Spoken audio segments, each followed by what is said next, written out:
Alaska is a large land. It is a wild land, and her people have learned to live in the vast wildness for eons. Alaska is also a wealthy land. Her natural resources attract adventure seekers and fortune seekers. Furs, gold, silver, copper, lead, timber, seafood, oil, and gas have been found in abundance. But one thing that hasn't always been found in abundance in Alaska is adequate health care. When Alaska became a territory in 1912, roughly 50 years after Russia sold the land to the United States, the Bureau of Education was providing what little Western health care there was, setting up 2 hospitals and school buildings. Often teachers were hired who were also physicians to work in the villages. 1918-1919 brought the flu pandemic that decimated whole villages. The territory continued to struggle to provide health care across the vast area, particularly trying to control the spread of tuberculosis, which was at that time increasingly becoming a problem. 2 facilities were set up with beds specifically for tuberculosis patients. A hospital in Tanana in 1925 and an annex to the Juneau Native Hospital in 1931. The small number of beds served the entire Alaska Territory. After World War II, surplus military ships were retrofitted to become floating clinics. Known as shot ships by local village children, they performed x-rays and tuberculin tests until federal budget cuts removed them from service. In 1947, an investigative team from the federal government came to Alaska to review medical conditions, and tuberculosis was named the most important health care problem. 6 years later, in 1953, another team came to survey health conditions.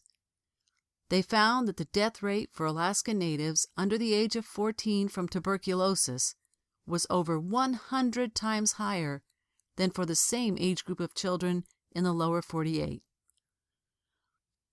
That same year, a new hospital was built in Anchorage with a wing for tuberculosis patients. At this time, the treatment for tuberculosis was still long-term hospitalization or residence in a sanatorium, where patients were given rest, sunshine, and good food. The lack of adequate sanitation and the close living quarters of people contributed to the spread of this disease. So in 1954, a program was developed to train sanitation aides. These were people selected from a number of villages to receive training, who returned to their villages to help improve the local conditions so the diseases could not be spread so easily. And during the mid-1950s, new drug therapies began to be used to treat tuberculosis. This meant that patients did not need to go away to hospitals or sanatoriums, but could take medicine for treatment. So the sanitation aid model of training local people to serve in their own villages was used again to combat the tuberculosis epidemic that was then reaching its peak. 1 or 2 people from each village were trained by chemotherapy nurses to become chemotherapy aides. Their job was to distribute medication to people within their own village who had tuberculosis. These positions were volunteer positions at first, but in later years they were paid small salaries. Sanitation aides dealt with sanitation issues within a community. The chemotherapy aides dealt with tuberculosis medication. But the day-to-day medical needs of the community were still very frequently handled by the local school teacher who talked by radio to a regional doctor. So in 1956, seeing the value of the aid program model, Dr. Walter Johnson, a physician working in Bethel, sent a letter to the area medical director expressing the need for trained medical aides in the villages. Dr. Johnson's letter prompted a unified effort to develop a program for training community health aides. It took several years, but the program was begun in 1964. The Community Health Aid Program became a realistic way to care for people's medical needs, as the development of satellite radio during that time allowed for more regular communication with doctors and other medical providers. Listen to this early radio call from the 1970s.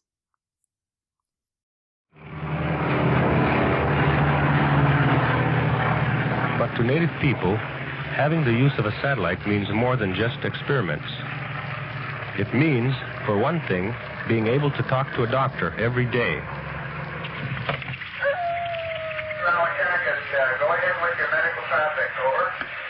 Roger, Canada. I have June-Net, age 2 years old, and her mother thinks she has straining in her left ear, and her ear smells, and I checked her ear. I'm Bertha Modis, the health aide for Akakit.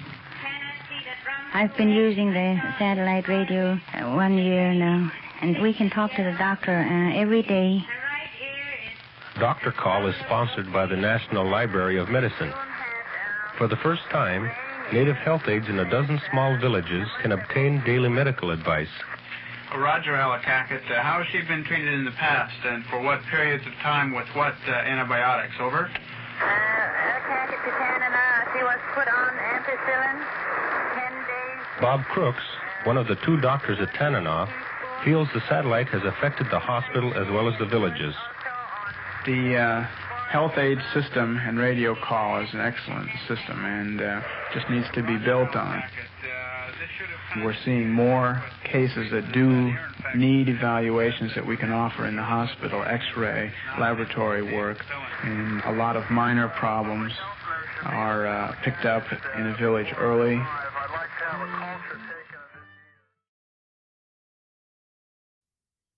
Some of the chemotherapy aides who provided medicine to tuberculosis patients became part of that first group of community health aides.